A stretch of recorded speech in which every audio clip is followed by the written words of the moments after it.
মহাভারতের কথা অমৃত সমান। অমৃত কি?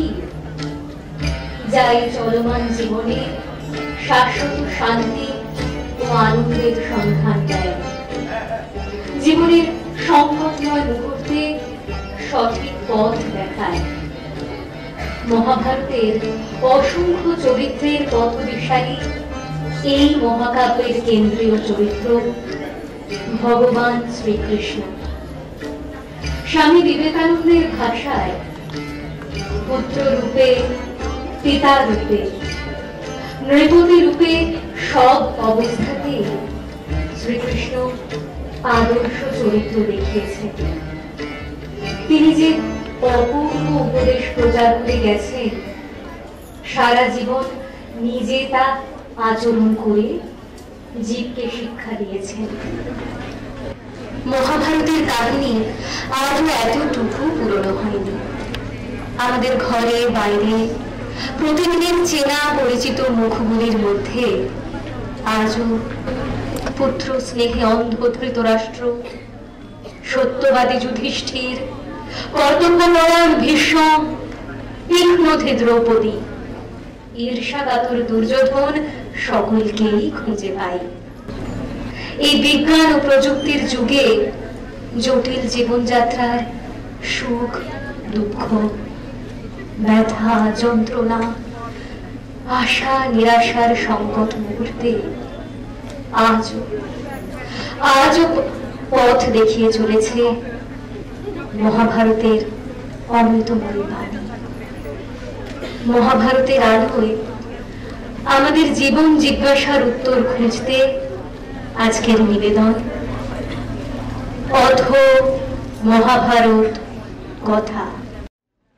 নারায়ণং নমস্কৃত্য নরং চৈব নরোত্তমং দেবীং সরস্বতীং ব্যাসং ততো জয়ামুদীরয়েৎ।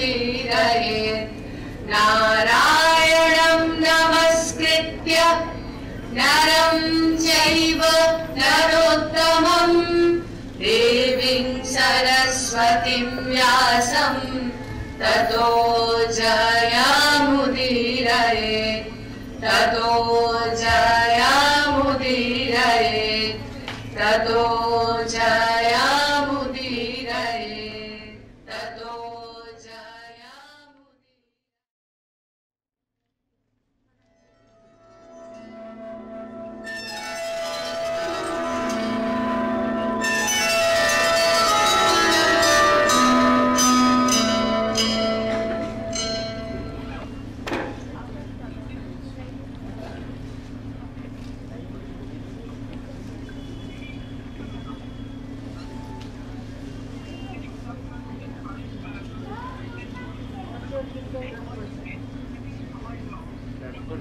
আজ আমার কি সৌভাগ্য, দুর্যোধন ও অর্জুন উভয় আমার সঙ্গে দেখা করতে এসেছে। একটু ভুল হলো দ্বারকাধীশ, আমি অর্জুনের আগে এখানে এসে পৌঁছেছি। আপনি প্রথম এসেছেন এও যেমন সত্য, আমি প্রথম অর্জুনকে দেখেছি তাও তেমন সত্য। এখন বলুন, আপনাদের দুজনের এখানে আসার উদ্দেশ্য কি? কৌরব ও পাণ্ডবদের মধ্যে আসন্ন যুদ্ধে আপনি আপনার সৈন্যদের সঙ্গে নিয়ে আমাদের পক্ষে যুদ্ধে যোগদান করুন।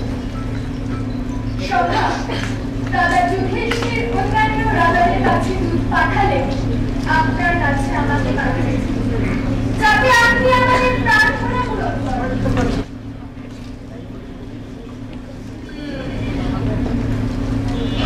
দুজনেই প্রার্থী হিসেবে আমার কাছে এসেছে, সুতরাং আমি ঠিক করেছি কোনো পক্ষকে খালি হাতে ফেরাবো না। তাহলে আপনি আমাদের পক্ষে যুদ্ধ করবেন তো? যুদ্ধ যুদ্ধ তো আমি করব না। আমি এক পক্ষে থাকবো, কিন্তু একা, নিরস্ত্র।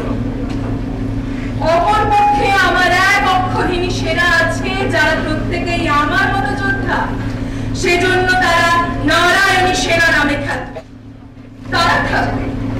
এখন প্রশ্ন হলো, আপনাদের দুজনের মধ্যে কে প্রথম নির্বাচন করবে ও ভক্তি আমাকে না আমার এক অক্ষহীন সেনা? কেন? আমি তো প্রথম এসেছি। না, পার্থ বয়সে ছোট, সেজন্য আমি তাকেই সুযোগ দেব। বলো পার্থ, তুমি কি চাও?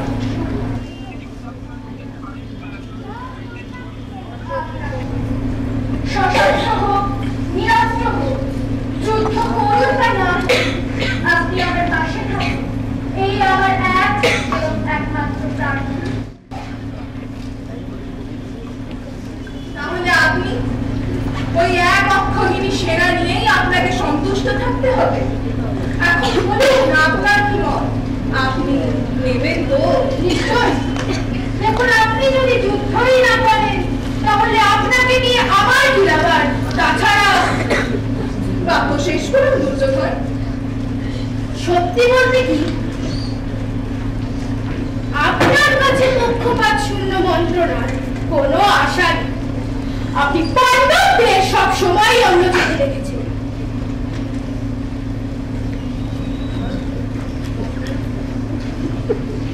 অর্জুন আপনার মন্ত্রণা দিলে সেটা পাণ্ডবদের দিকেই যাবে,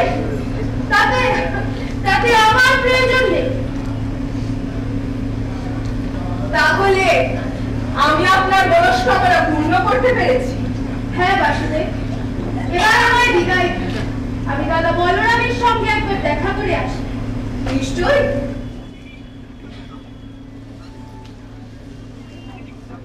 পার্থ, তুমিও অন্তঃপুরে যাও।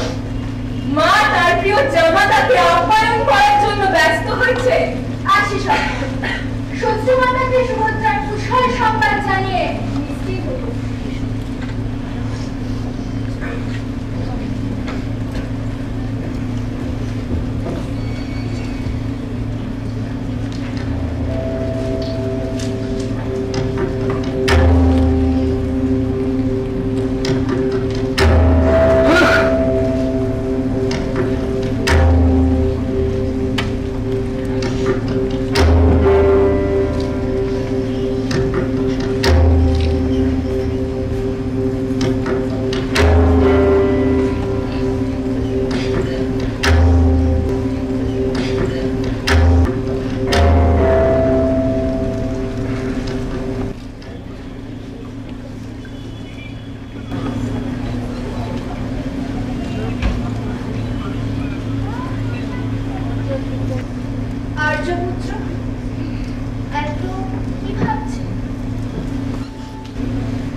অল্প কিছু দিনের মধ্যেই আমাকে হস্তিনাপুর যেতে হবে। কেন?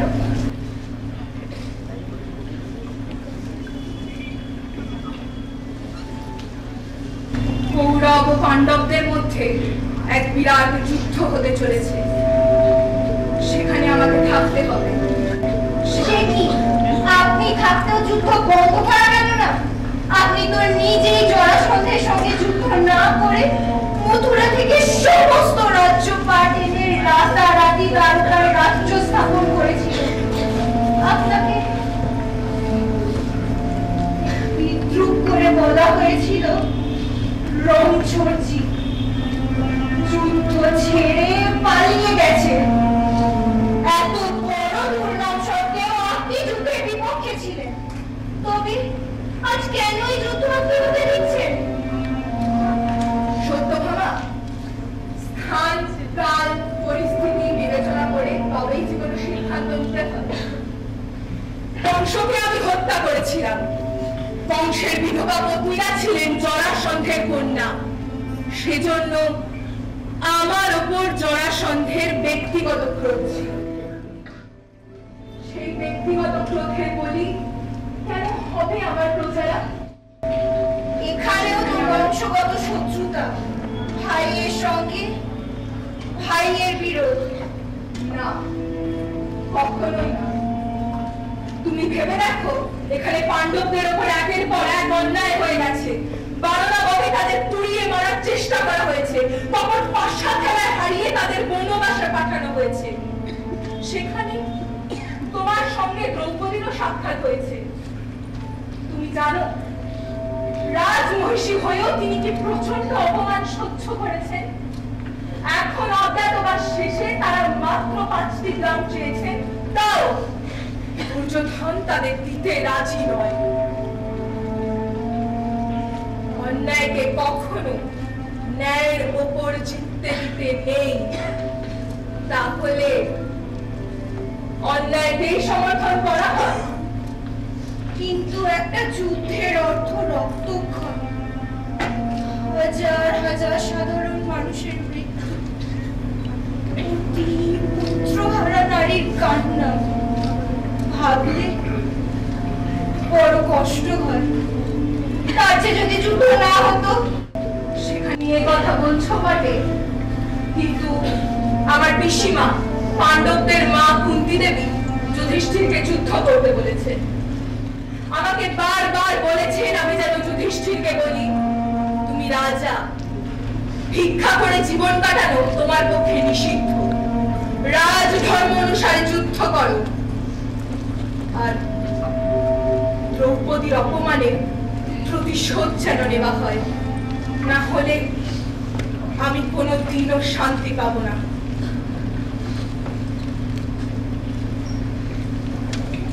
আপনিও কি তাহলে পাণ্ডবদের পক্ষে যুদ্ধ করবেন?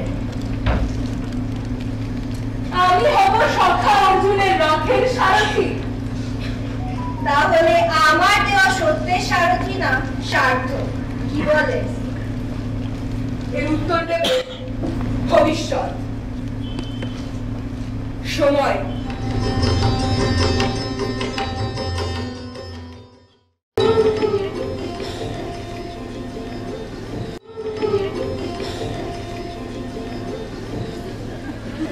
মহারাজ, মহর্ষি ব্যাসদেব এসেছেন। প্রণাম মহর্ষি। বসো ধৃতরাষ্ট্র, বসো। তোমাকে আর কি আশীর্বাদ করব, তুমি তো দীর্ঘায়ু। তবে কি জানো, দীর্ঘ আয়ু নিষ্ফল যদি আপনজনেরা কেউ না থাকে। একটি কঠিন কথা উচ্চারণ করলেন ঋষিবর। ঋষি সমস্ত মোহমুক্ত হয়, হাসি বা কান্না কিছুই আমাকে বিচলিত করতে পারে না। তবে এখনো সময় আছে, তুমি নিজেকে পুত্র স্নেহের মোহ থেকে মুক্ত করো। বলুন মহর্ষি, আমার প্রতি আপনার কি আদেশ? আদেশ নয় ধৃতরাষ্ট্র, পরামর্শ। পুত্র দুর্যোধনকে এ যুদ্ধ করতে বারণ করো, না হলে এর পরিণাম ভয়ঙ্কর। আপনার কথা আমি সবই বুঝতে পারছি, কিন্তু পুত্র আমার বশে নেই। সে এই যুদ্ধ না করে ছাড়বে না।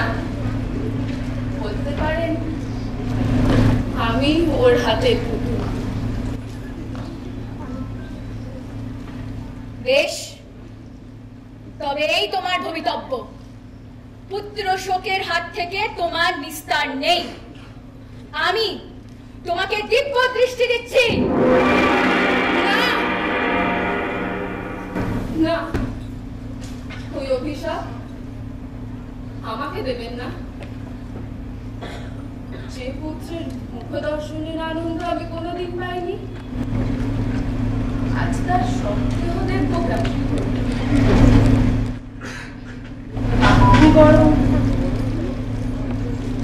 আপনি বরং ওই পর আমার উপদেষ্টা, সারথি ও বরাবরের সঙ্গী সঞ্জয়কে ওই আমাকে যুদ্ধে হারাবে। তবে তাই হোক। সঞ্জয়, তুমি প্রস্তুত হও।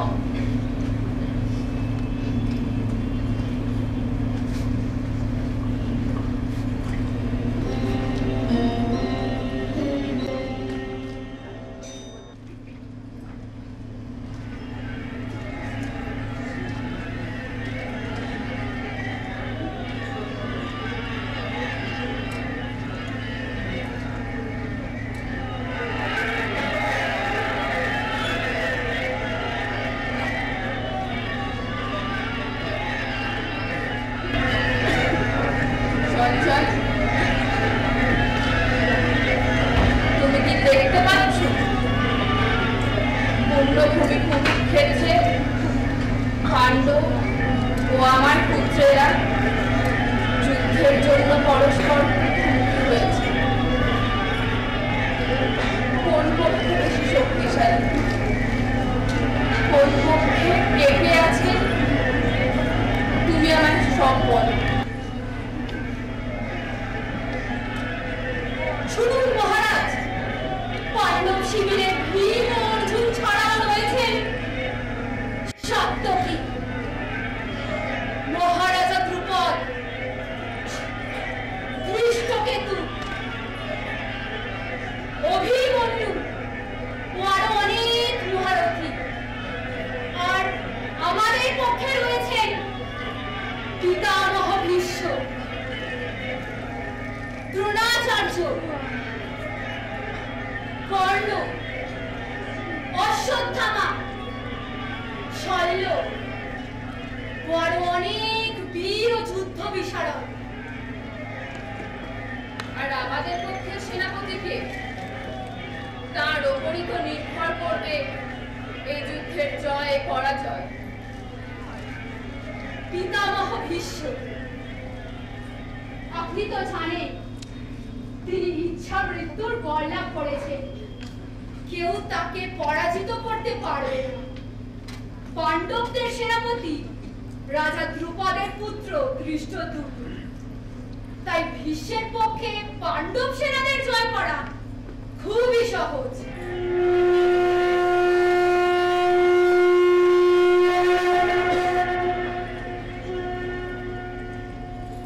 ওই শুনুন, ভীষ্ম সিংহনাদ করে শঙ্খ ধ্বনি করলেন। এবার শুরু হবে যুদ্ধ। যুদ্ধ তাহলে শুরু হলো। বলো সঞ্জয়, তারপর কি হলো? অর্জুন কৃষ্ণকে বললেন, হে অচ্যুত, আমার রথটিকে দুপক্ষের সেনার মধ্যে দিয়ে নিয়ে চলুন। এই যুদ্ধে দুর্বুদ্ধি দুর্যোধনের পক্ষে কারা কারা যুদ্ধ করছেন আমি তাদের দেখতে চাই।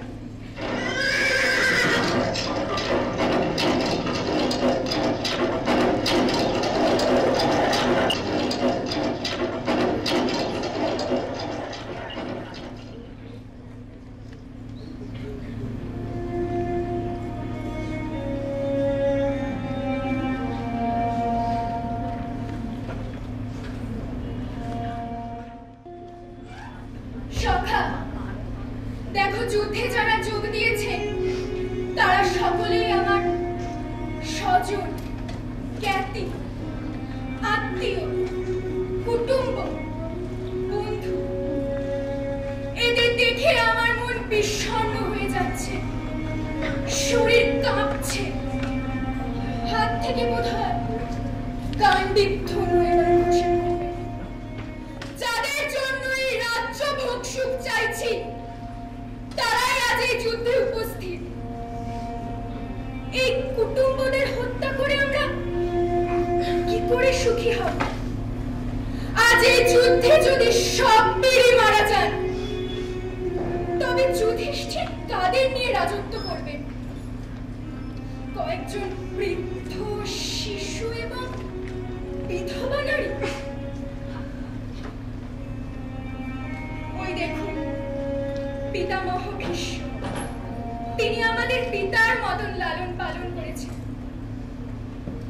আচার্য দ্রোণ নিজের পুত্রের চেয়েও বেশি স্নেহে যত্নে আমাকে অস্ত্র শিক্ষা দিয়েছে। কোন প্রাণে ওদের আঘাত বা নিহত করব? না সখা, প্রয়োজন নেই এই তুচ্ছ সিংহাসনের রাজ্যে। দুর্যোধনই তা ভোগ করুক। আমরা চিরদিন বনে বাস করব।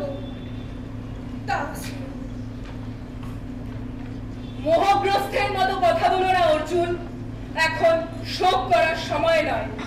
তুমি ক্ষত্রিয়, ক্ষত্রিয়ের পক্ষে ধর্মযুদ্ধের থেকে বড় আর কোনো কর্তব্য নেই, সে কথা ভুলে যেও না। সংকল্প করে কর্তব্য থেকে পিছিয়ে যেও না। আসলে কি জানো অর্জুন, তুমি ভয় পেয়েছো, তাই যুদ্ধক্ষেত্র ছেড়ে চলে যেতে চাইছো। কিন্তু সেই কথা তো ঠিক না। আমার কষ্ট হচ্ছে, আমি আত্মীয়দের বধ করতে চাইছি। তোমার এই বৈরাগ্য কিন্তু সত্য নয়। যে ক্লীব, যে অক্ষম, সে যদি অহিংসা অপ্রতিরোধের ভান করে তাহলে কেমন হয়? মনকে ভালো করে বিশ্লেষণ করো পার্থ, নিজের দুর্বলতাকে ঢাকতে বড় বড় কথা বলো না। মানলাম আমার দুর্বলতা, কিন্তু এই রক্তক্ষয়ী যুদ্ধে যে ভারত শ্মশান হয়ে যাবে। কি হবে কি হবে না সেই ভেবে তুমি অন্যায় প্রতিকার করবে না। আর তুমি যে ভাবছো এরা নিহত হবেন এবং তুমি তার নিমিত্ত হবে, এই ধারণাও ভুল। দেহের মধ্যে যিনি দেহী বা আত্মা, তার জন্মও নেই, মৃত্যুও নেই। শরীর নাশ হলেও আত্মার নাশ হয় না। কিন্তু সখা, আমি যে নিজের মনকে কিছুতেই শান্ত করতে পারছি না। তুমি আমার পথ দেখাও। এই যুদ্ধের ফল কি হবে সে ভাবনা আমার উপর ছেড়ে দিয়ে তুমি শুধু তোমার কর্তব্য করে যাও। বীর বিক্রমে যুদ্ধ করো, শত্রুদের প্রতিহত করো, গান্ডীব তুলে নাও। ক্লেব্যম মাত্মদমঃ পার্থ নৈতত্ত্বৈ উপপদ্যতে সূত্রং হৃদয় দৌর্বল্যং ত্যক্ত্বা উত্তিষ্ঠ পরন্তপ।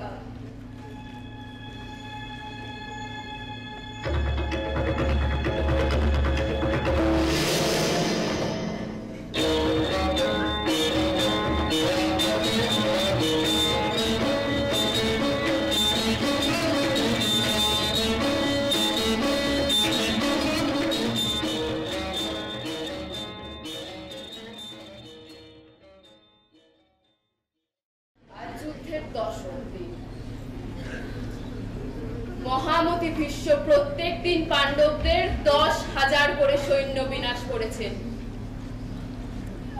বনে আগুন লাগলে যেমন দাউ দাউ করে গাছপালা জ্বলে যায়, তেমনি ভাবে তিনি পাণ্ডব সৈন্য ধ্বংস করেছেন।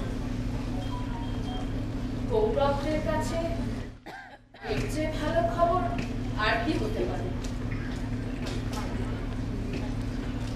আজ তিনি কি করলেন? খুবই খারাপ খবর মহারাজ। আজ ভীষ্মের মহাপতন ঘটেছে। এত বাণ তাকে আঘাত করেছে যে তার শরীর মাটি স্পর্শ করেনি। তিনি সরশয্যায় শুয়ে আছেন। একই কথা শোনালে তুমি? হা ভগবান, কি হয়ে গেল? আমাদের জয়ের সব আশা শেষ হয়ে গেল। পিতামহ ভীষ্ম সরশয্যায় শুয়ে রয়েছেন। তিনি সকলের প্রিয়, সকলের শ্রদ্ধেয়। যুদ্ধের বিরতি কাউকে ঘোষণা করতে হলো না।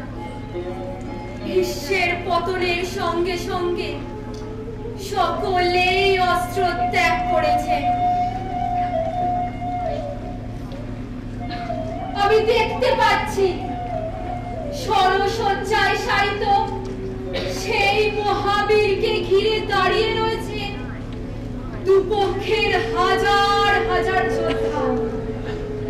যুদ্ধ ছেড়ে তারা মহাত্মা ভীষ্মের কাছে এসে উপস্থিত হয়েছেন শেষ প্রণাম জানাবার জন্য। আর বলো না সঞ্জয়, আমি যে আর সহ্য করতে পারছি না। এই সব কিছুর জন্য তো আপনার পুত্র দায়ী। সে যদি পাণ্ডবদের সঙ্গে সন্ধি করত তবে এসব কিছুই ঘটতো না।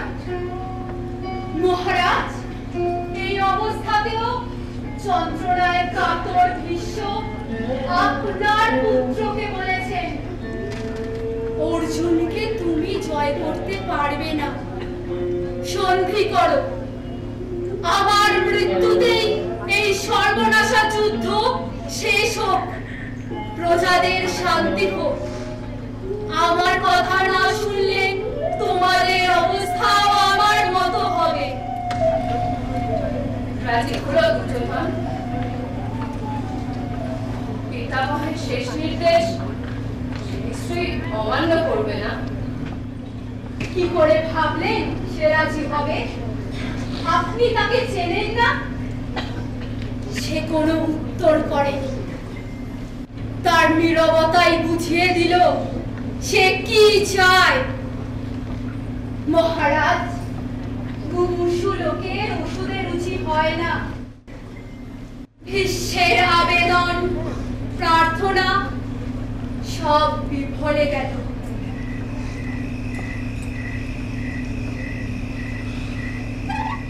রাত্রি হয়ে আসছে, আপনি বিশ্রাম করুন। আমি চলি।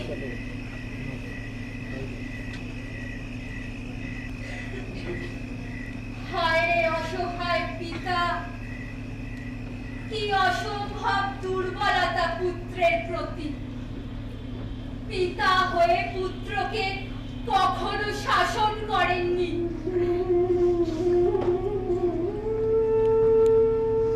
পুত্রের সমস্ত অন্যায় আচরণ মেনে নিয়েছেন বলেই আজ এই পরিস্থিতি।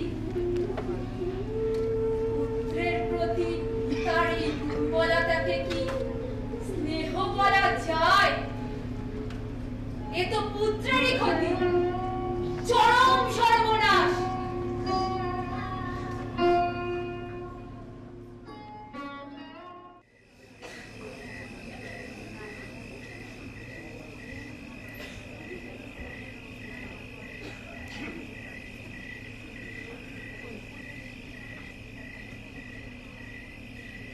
কে? পিতামহ, যে আপনার সামনে এলে আপনি বিরক্ত হতেন, বিদ্বেষ প্রকাশ করতেন, আমি সেই অধীরথ সুতপুত্র রাধেয় কর্ণ। এসো এসো কর্ণ, অত দূরে নয়, আমার কাছে এসো, আমার বুকের কাছে।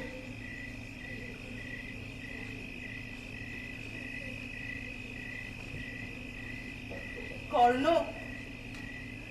তোমার প্রতি আমার কোনো বিদ্বেষ নেই। তুমি আর আমি দুজনেই গুরু পরশুরামের কাছে অস্ত্র শিক্ষা করেছি। তুমি মহাবীর, মহান।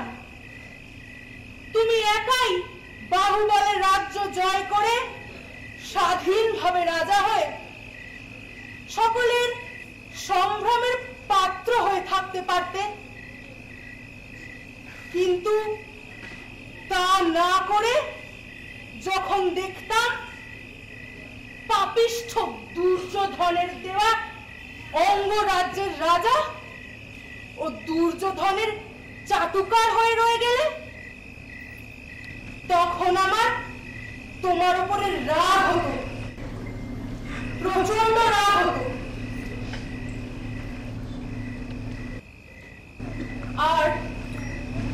আর একটা কথা, তুমি রাধার সন্তান নও,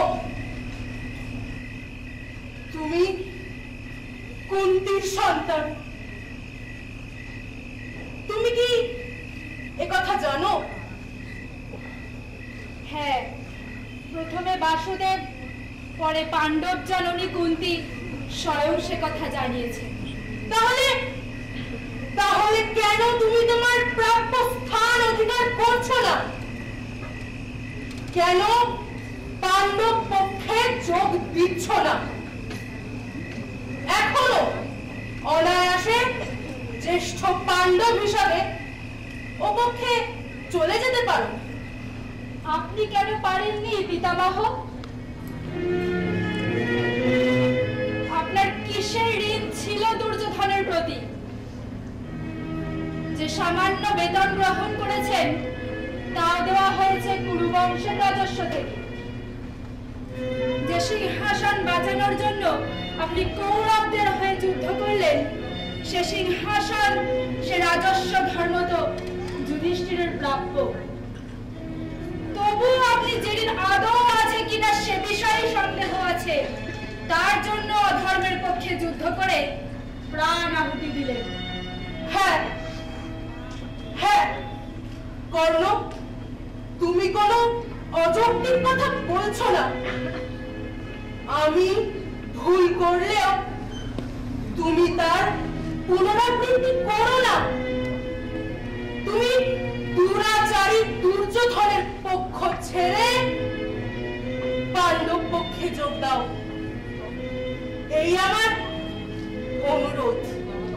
আমি কোন বিচারে আমার আশ্রয়দাতাকে তার সর্বনাশের সময় ছেড়ে চলে যেতে পারি? সেটা হয় না।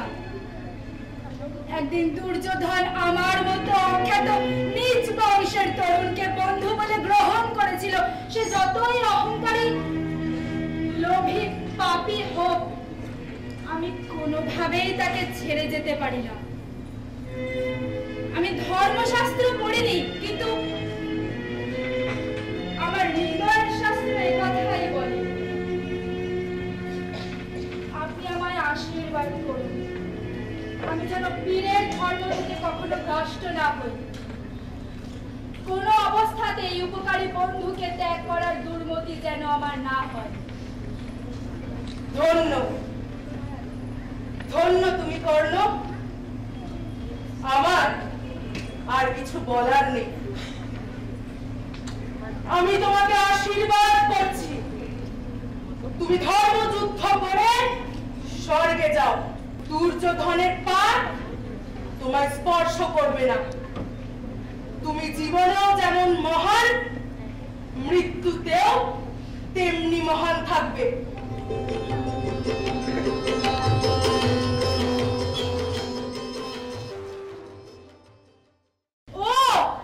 সম্রাট যুধিষ্ঠির আজ এসেছেন দিগ্বিজয়ী কর্ণের সঙ্গে যুদ্ধ করতে, নাকি জুয়া খেলতে? বৃথা বাক্য বলো না কর্ণ, আমি এসেছি যুদ্ধ করতে। তোমার যত বীরত্ব আছে আজ তা দেখাও। এত বড় বড় কথা বলছেন? যেদিন পাশা খেলায় নিজের পত্নীকে পর রেখেছিলেন, সেদিন আপনার এত বিক্রম কোথায় ছিল? চলে যান আমার সামনে থেকে। আমি কোন কাপুরুষের সঙ্গে যুদ্ধ করি না। পালিয়ে বাঁচার চেষ্টা করো না, আমি তোমাকে যেতে দেব না। আপনি না হেরে যাবেন না দেখছি। বেশ, তবে আপনার ইচ্ছাই পূর্ণ হোক।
অর্জুন ছাড়া অন্য কোন পাণ্ডবদের বধ করব না। আপনার 5 ছেলে বেঁচে থাকবে।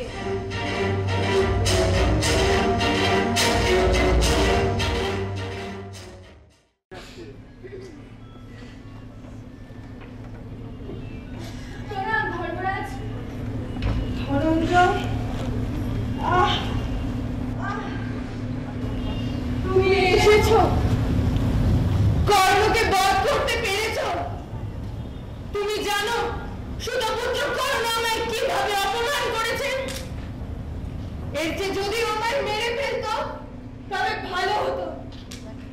আমার মুখ দেখাবার অবস্থা নেই। কিন্তু অর্জুন, তুমি চুপ করে আছো কেন? উত্তর দাও। কর্ণকে বধ করতে পেরেছো তো? না ধর্মরাজ, আমি এতক্ষণ অশ্বত্থামার সঙ্গে যুদ্ধ করছিলাম।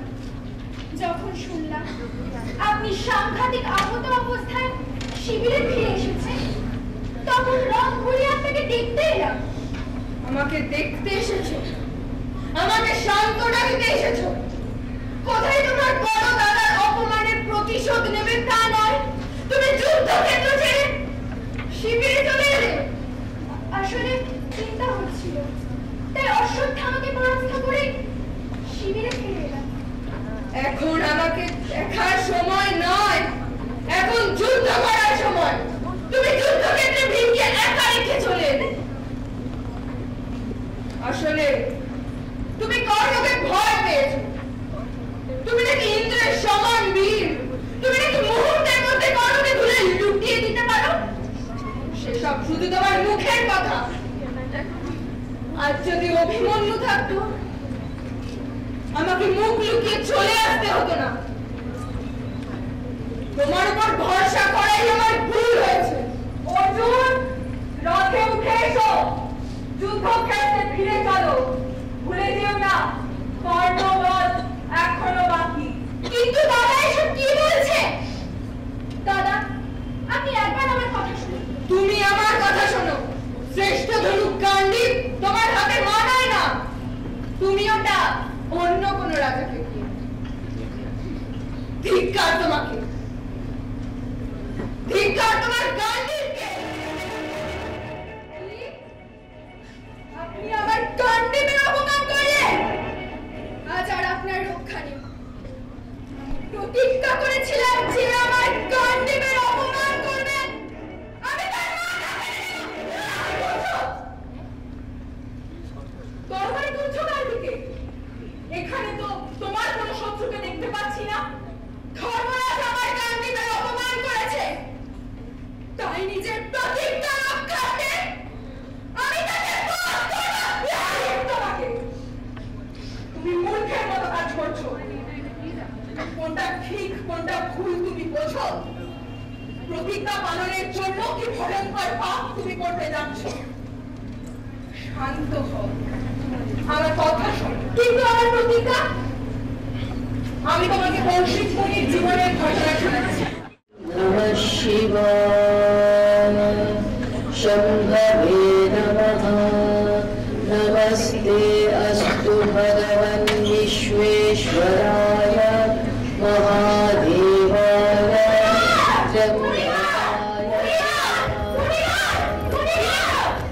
দিলে তোমার তপস্যা ভঙ্গ করে বড় বিপদে পড়েছে মুনিবর। একদল ডাকাত আমাদের তাড়া করেছে। আপনি আমাদের রক্ষা করুন বাবা। ওরা যদি আপনাকে জিজ্ঞাসা করে আমরা কোথায়, তাহলে বলবেন এদিকে কেউ আসেনি, আপনি কাউকে দেখেননি। তাহলে ওরা আপনার কথা সত্যি নেবে, এখান থেকে চলে যাবে। আমরা প্রাণে বাঁচবো বাবা। প্রণাম মুনিবর, এ বিপদে আপনি আমাদের একমাত্র ভরসা। আপনার একটি কথার উপরে আমাদের এতজনের প্রাণ নির্ভর করছে। দাদাই চোখ ওর একটু খেলা আসবে। চলো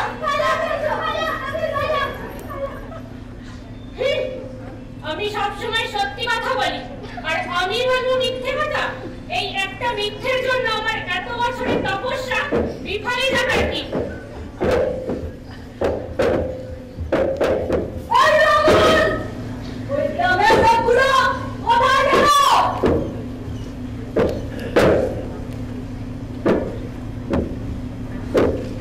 ওই তো তোমাদের ভয়ে ওইদিকে জঙ্গলে লুকিয়েছে। ওই চল।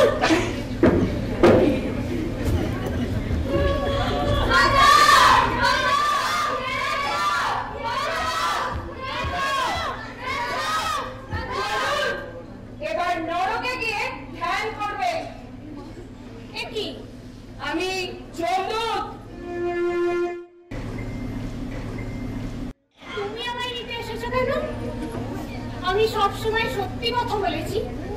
আমায় দেবদূত নিতে আসবে, আমি স্বর্গে যাব। তোমার ভুল হচ্ছে। কোনো ভুল হয়নি, তোমার জন্য গ্রামবাসীর সর্বস্ব গেছে, তারা অসহায় ভাবে মারা গেছে। তুমি চাইলেই তাদের বাঁচাতে পারতে।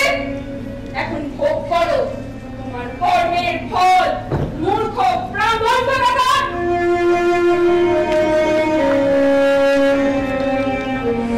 অর্জুন, তোমার অবস্থাও কৌশিকের মতো। যত বড়ই সত্য হোক, আসলে অনেক কিছুর সঙ্গে জড়িয়ে তা আপেক্ষিক। চারপাশের সব অবস্থা থেকে আলাদা করে নিলে সত্য আর সত্য থাকে না, তা হয়ে যায় আমাদের বুদ্ধির ফাঁস, মতবাদের পোড়ামি। জীবনকে তা সংকীর্ণ করে, বিভ্রান্ত করে। তুমি আজ আমায় অনেক বড় বিপদ থেকে রক্ষা করলে সখা। কোনো কিছু বিবেচনা না করে শুধুমাত্র সত্য পালন করতে গিয়ে কি ভয়ঙ্কর অপরাধ আমি করতে যাচ্ছি।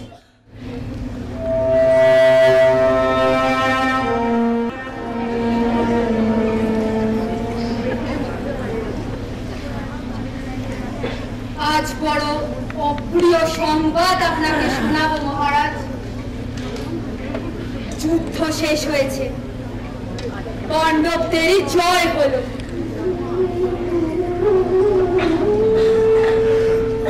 যুদ্ধের যে এই পরিণতি হবে সে কথা আগে থেকেই আমি জানতাম, কিন্তু সব জেনে শুনেও পুত্র শোকের এই ভার আমি আর বইতে পারছি না। আজ আর শোক করে কি হবে মহারাজ? মহামতি বিদুর পূজনীয় বাসুদেব যখন আপনাকে কঠোর হতে বলেছেন, জ্ঞাতি তোর থেকে বিরত হতে বলেছেন, তখন সেসবে আপনি তাল দেন। বিশ্বাস করো সঞ্জয়, যুদ্ধে আমার মত ছিল না। আমার উপর রাগ করো না। একটা কথা তো মানবে, আমি বৃদ্ধ হয়েছি,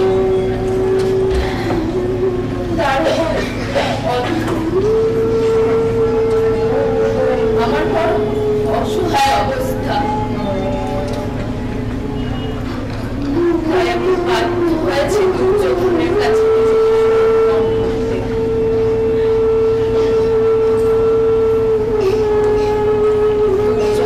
জানে সে শক্তিশালী পাণ্ডবদের জয় করতে পারবে না। এজন্য সে কপটতার আশ্রয় নিয়েছে।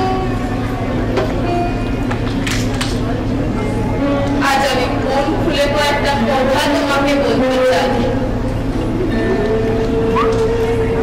যখন যখন যে অন্যায় করেছে আমি সব লক্ষ্য করেছি। প্রত্যেকটা অন্যায় কাজ অন্যায়কারীরই যে সবচেয়ে বেশি ক্ষতি করে।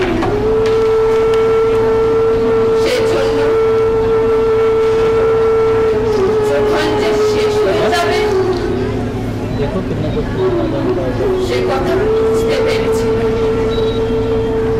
এটা আপনি ঠিকই বলেছেন মহারাজ। দুর্ভাগ্য যে মৃত্যুর সময়ও তার চেতনা হলো না। সঞ্জয়,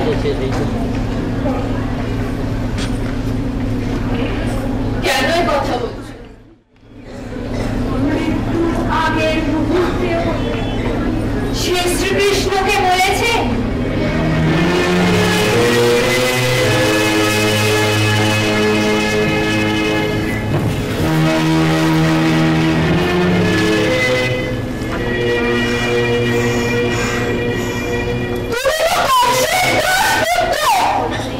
কংসের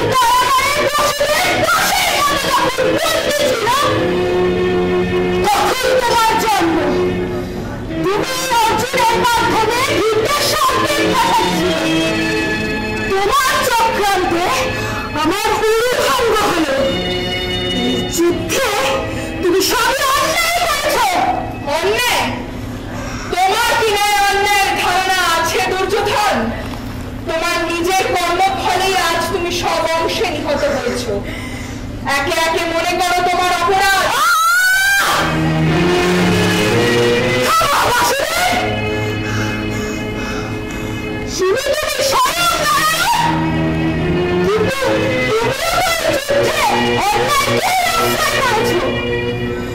শিখণ্ডীকে সামনে রেখে অর্জুনকে দিয়ে পিতামহ ভীষ্মকে হত্যা করিয়েছ। শিখণ্ডীদ্বয় জন্মগ্রহণই করেছেন ভীষ্মকে বধের জন্য। পূর্বজন্মে তার প্রতি ভীষ্মের অন্যায় আচরণের প্রতিবাদে। জানি জানি, কিন্তু আচার্য দ্রোণ সত্যবাদী যুধিষ্ঠিরের মুখে অশ্বত্থামা হতো। মিথ্যা সংবাদ শুনে পুত্র শোকে তিনি অস্ত্রত্যাগ করেছেন। দ্রোণাচার্য সাধারণ পদাতিক সৈন্যদেরও দিব্য অস্ত্র দিয়ে হত্যা করেছেন। তাকে হত্যা করে ধৃষ্টদ্যুম্ন উচিত কাজ করেছেন। বেশ, সবই কর্মফল। তবে মহাবীর কর্ণ তার রথের চাকা মাটিতে বসে গেছে। সেই অসহায় অবস্থায় তোমার প্ররোচনায় অর্জুন তাকে হত্যা করেছে। আর কথা বাড়িও না দুর্যোধন। যুদ্ধের সব নিয়ম কি কেবল আমাদেরই জন্য? তোমরা আগে অন্যায় করেছ বলেই আমরা তার প্রতিকারে নিয়ম ভাবতে বাধ্য হয়েছি। অন্যায়ের সঙ্গে যুদ্ধে কখনোই ন্যায় চলে না। অন্যায়কারীকে শাস্তি দিতেই হয়। তা না করে কেবল ন্যায় নীতি নিয়ে পড়ে থাকা মূর্খতা।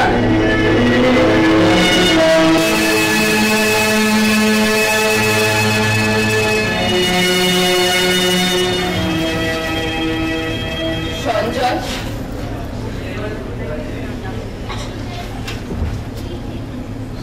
তুমি বিদুর, গান্ধারী, কারোর কোনো সাবধান বাণী আমি শুনিনি। দুর্যোধন যখনই সামনে এসে দাঁড়িয়েছে, আমার সব প্রতিরোধ ভেসে গেছে। আজ আমি এক সব হারানো পিতা।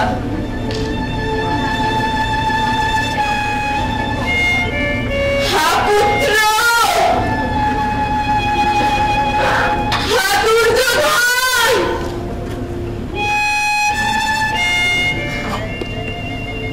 শত পুত্রের পিতা হয়ে আজ আমার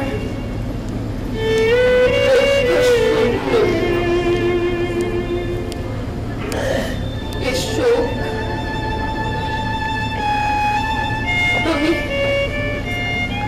আর বইতে পারছি না। মহারাজ, মহারাজ, মহারাজ, মহারাজ,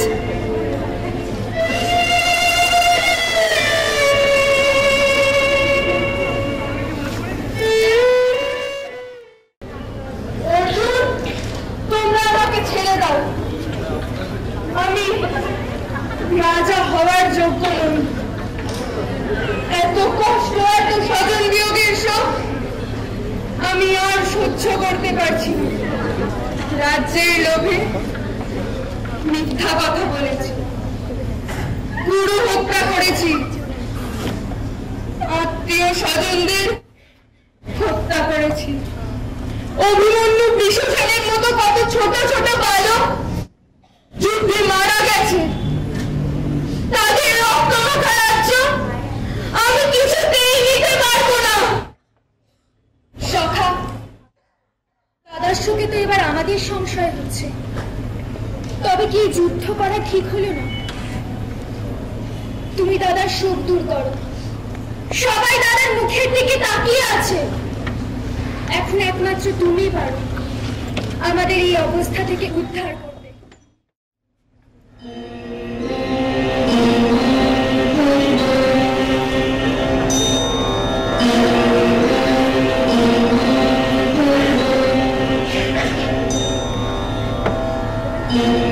গুরুশ্রেষ্ঠ, আর শোক করবেন না, শোক ছাড়ুন।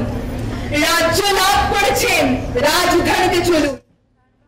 আপনার ভাইয়েরা আর অগণিত প্রজা আপনার জন্য অপেক্ষা করছে। বিশ্বাস করো কৃষ্ণ, আমি কিছুতেই শোক কাটিয়ে উঠতে পারছি না।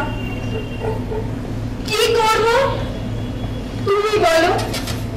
আপনি গুরু বৃদ্ধ ভীষ্মের কাছে যান, তিনি জ্ঞানের সাগর, তিনি পারবেন আপনার মনের শোক দূর করতে। সে কি করে সম্ভব? শিখাঙ্গীকে সামনে রেখে ছল করে আমরা তাকে হত্যা করেছি। আপনি সঙ্গে না গেলে আমি কোনোভাবেই তার সামনে যেতে পারবো না। আমি কথা দিচ্ছি, আপনাদের নিয়ে আমি পিতামহ ভীষ্মের কাছে যাব। তবে তার আগে আমার একটা কাজ আছে। কি কাজ? আপনার রাজ্যাভিষেক। চলুন আমরা হস্তিনাপুরের উদ্দেশ্যে রওনা দিই।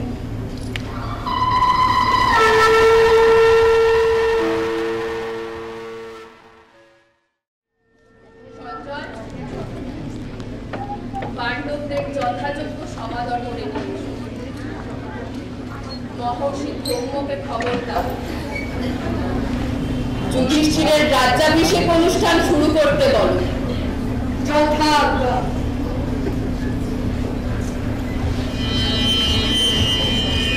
জয় রাজ রাজেশ্বর,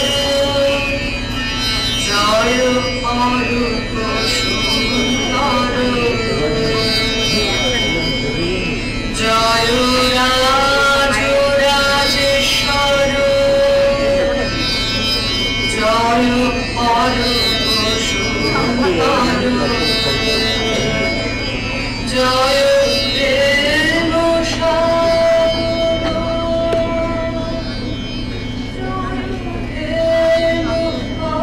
মহারাজ, ওনারা এসেছেন। পুত্র যুধিষ্ঠির, এসো।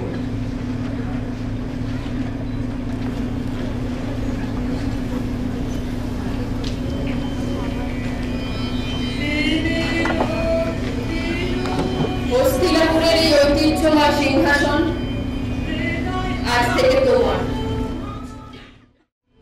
মহর্ষি ধর্ম অভিষেক শুরু করুন। হে বাসুদেব, আপনি স্বয়ং আজ এই রাজসভায় উপস্থিত। আপনি এই মহান অভিষেক ক্রিয়া শুরু করুন।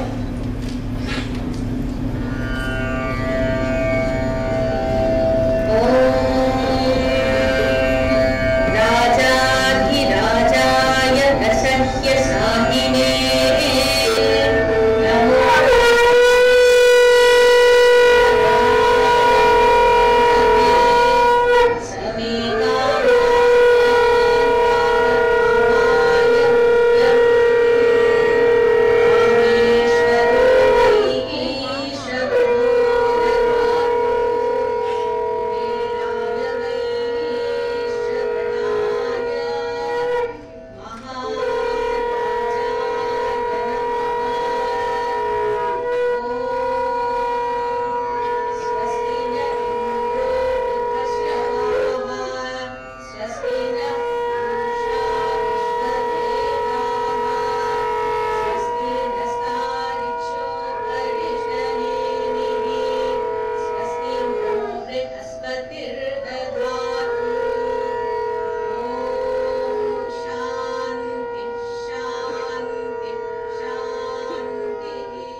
জ্ঞানের সাগর আপনার মতো মানুষ আমি দেখিনি।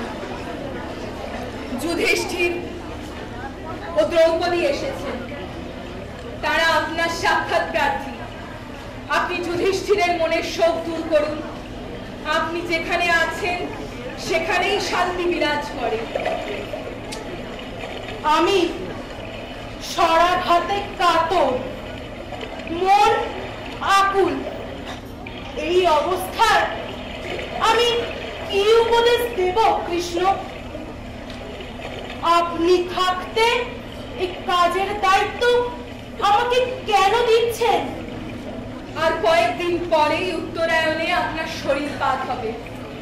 আপনার মৃত্যুর সঙ্গে সঙ্গেই যাতে আপনার জ্ঞান পৃথিবী থেকে হারিয়ে না যায়, সেজন্য আপনি যুধিষ্ঠিরকে উপদেশ দিয়ে ধন্য করুন। আপনি যা বলবেন যুগ যুগ ধরে মানুষ তা শুনে জ্ঞান লাভ করবে। বেশ, তাই হবে। আপনি যুধিষ্ঠিরকে তার যা জিজ্ঞাসা আছে বলতে বলুন। হে ক্ষত্রিয় শ্রেষ্ঠ, যুধিষ্ঠির লজ্জায় আপনার কাছে আসছেন না। কিসের লজ্জা? পিতা, পিতামহ, ভাই, গুরু সবাই যখন অন্যায় কাজে নেমে পড়ে, যে ক্ষত্রিয় তাদের বধ করে সে উপযুক্ত কাজই করে। এসো যুধিষ্ঠির, তুমি কোনো অন্যায় করনি। এসো মা দ্রৌপদী। প্রণাম পিতামহ। আমার কাছে বসো আর নির্ভয়ে তোমার যা যা জানবার আছে বলো। পিতামহ, আমি রাজ্য সুখ চাই না। রাজা হওয়ার কোনো ইচ্ছা নেই। রাজদণ্ড ত্যাগ করে আমি বরং বনে চলে যাই। তোমার বুদ্ধি ভ্রষ্ট হয়েছে যুধিষ্ঠির। দান, অধ্যয়ন, যজ্ঞ, প্রজাপালন এগুলোই তোমার কাজ। নিষ্কর্মা লোকের চেয়ে পাপী নেই। সৎ মানুষকে রক্ষা করো, অসৎ অত্যাচারী লোকেদের কঠোর শাস্তি দাও। অত্যাচারীর শাস্তি? এ কি কল্যাণী, তুমি হাসছো কেন? আমি তো উচিত কথাই বলেছি। পিতামহ, আপনি বললেন অন্যায়কারীদের শাস্তি দাও। তাহলে সেদিন যখন দুঃশাসন ভরা সভায় আমার বস্ত্র ধরে টেনেছিল, সেদিন আপনার এই উপদেশ কোথায় ছিল?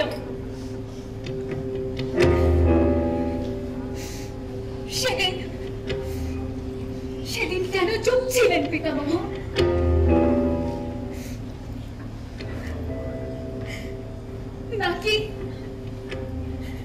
নাকি আপনার মনে হয়েছিল দুঃশাসন কোনো অন্যায় করছে না?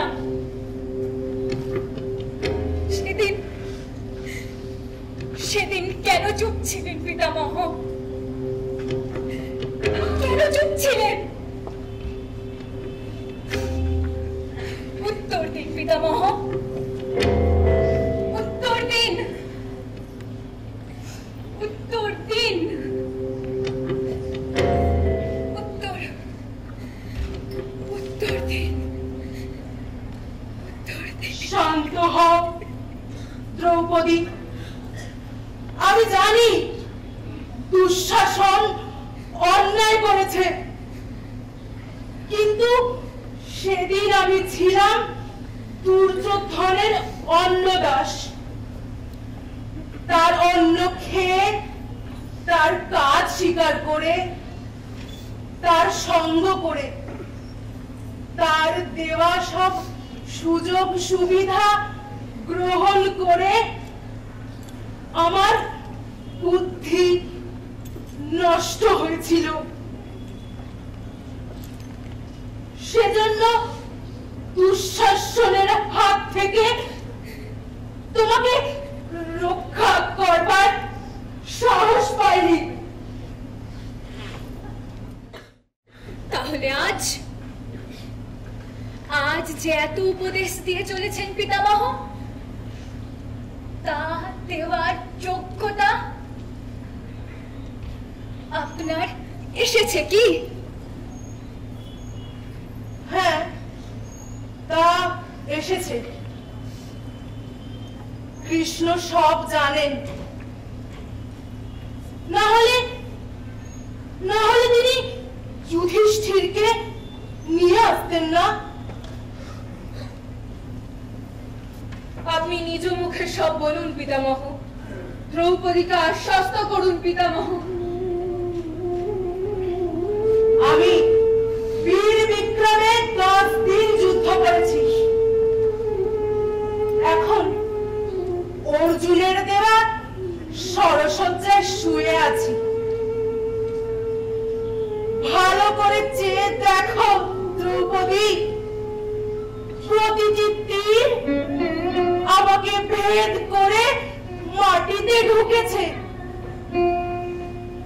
আজ 53 দিন ধরে আমার শরীর থেকে রক্ত ঝরে ঝরে মাটিতে মিশছে। দুর্যোধনের অন্ন থেকে তৈরি অশুদ্ধ বদ রক্ত আমার শরীর থেকে বেরিয়ে যাচ্ছে। পিতামহ, আপনি কেন এরকম বলছেন? এই আমার তপস্যা যুধিষ্ঠির। যত রক্ত ঝরছে আমি তত শুদ্ধ হয়ে উঠছি। আমার মা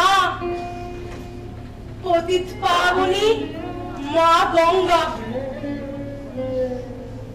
তিনি আমাকে ফিরিয়ে দিয়েছেন, কিন্তু এখন আর আমি কারণ চাকর নই। এখন আমি পাপ মুক্ত, শুদ্ধ, পবিত্র। দ্রৌপদী,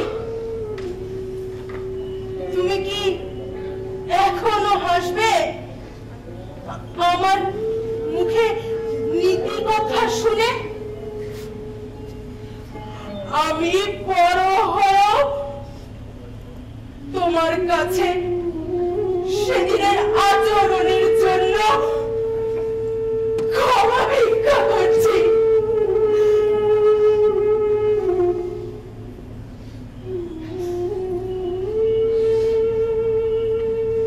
পিতামহ, আপনি যেমন অনুতপ্ত, আমিও তাই।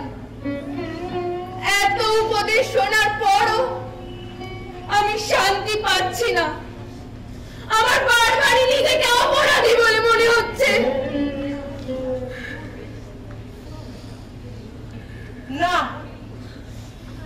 শুধু উপদেশ দিয়ে তোমাকে শোক মুক্ত করা যাবে না। তোমাকে একটা প্রাচীন কাহিনী শোনাই। তাপসী গৌতমী নামে এক বৃদ্ধার পুত্র সাপের কামড়ে মারা গেছে।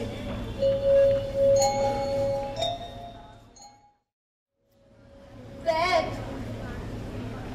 তুমি ওকে ছেড়ে দাও। ওকে মারলেও তো আমার ছেলে ফিরবে না। সাপটা বেঁচে থাকলে তোমার কি ক্ষতি হবে? সাপ বাঁচলে আরো অনেকের মৃত্যু হবে। একে মেরে ফেলাই উচিত। অপরাধ করলে তার শাস্তি পাওয়াই উচিত। মূর্খ ব্যাগ, এ ব্যাপারে আমার কি দোষ? মৃত্যুর আদেশেই আমি দংশন করেছি। তাছাড়া ব্রাহ্মণ কুমারের প্রতি আমার কোনো হিংসা নেই। দোষ যদি কারো হয়ে থাকে তবে তো মৃত্যু।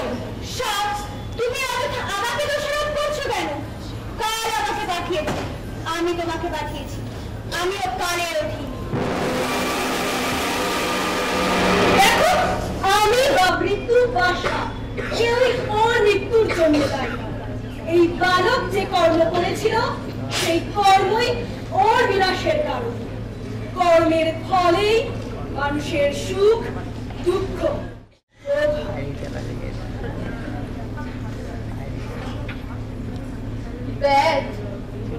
আমার বালক পুত্র যেমন নিজের কর্ম বলে নিহত হলো, তেমনি আমিও এমন কর্ম করেছিলাম যার ফলে মা হয়ে আমাকে বালক পুত্রের মৃত্যু শোক পেতে হলো।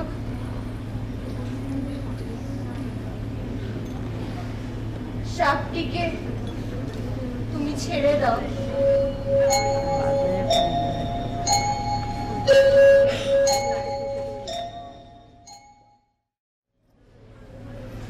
অতএব বুঝতে পারছো তো যুধিষ্ঠির, আমার মৃত্যুর জন্য তুমি কোনোভাবেই দায়ী নও।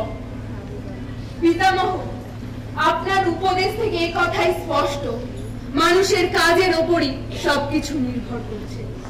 এখন শুধু বলুন, কোন কাজ করা উচিত আর কোনটা উচিত নয়। ধর্মরাজ, কর্মফলে আসক্তি ছেড়ে কাজ করবেন, আর যে কাজই করুন না কেন তাতে যেন অনেকের মঙ্গল হয়। শুধু আপনার একার নয়, নিজের সুখের কথা চিন্তা না করে ধন প্রাণ মন দিয়ে সকলের সেবা করবেন। দেখবেন তাহলে এই সংসারের মধ্যে থেকেও শান্তি পাবেন। কর্মের মূল কথাই আজ বাসুদেব তোমার সামনে প্রকাশ করলেন। তুমি রাজ সিংহাসনে বসে ন্যায়ের পথে রাজ্য শাসন করো।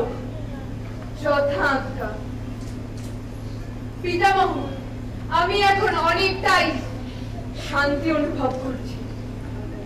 এবার আমাকে রাজধানীতে ফেরার অনুমতি দিন। অবশ্যই। শুনুন ধর্মরাজ, আমাকে এবার দ্বারকায় ফিরে যেতে হবে। তোমাকে ছেড়ে দিতে মন চাইছে না। তোমারই অনুগ্রহে, নীতি বল বুদ্ধি বিক্রমের গুণে আমি আমার পৈতৃক রাজ্য ফিরে পেয়েছি। আমরা সকলে মিলে সম্মানের সঙ্গে শোভাযাত্রা করে তোমাকে বিদায় জানাবো। তোমাকে প্রণাম। प्राप्तमिदं राज्यम् इत्रिकैतामहं मया नमस्ते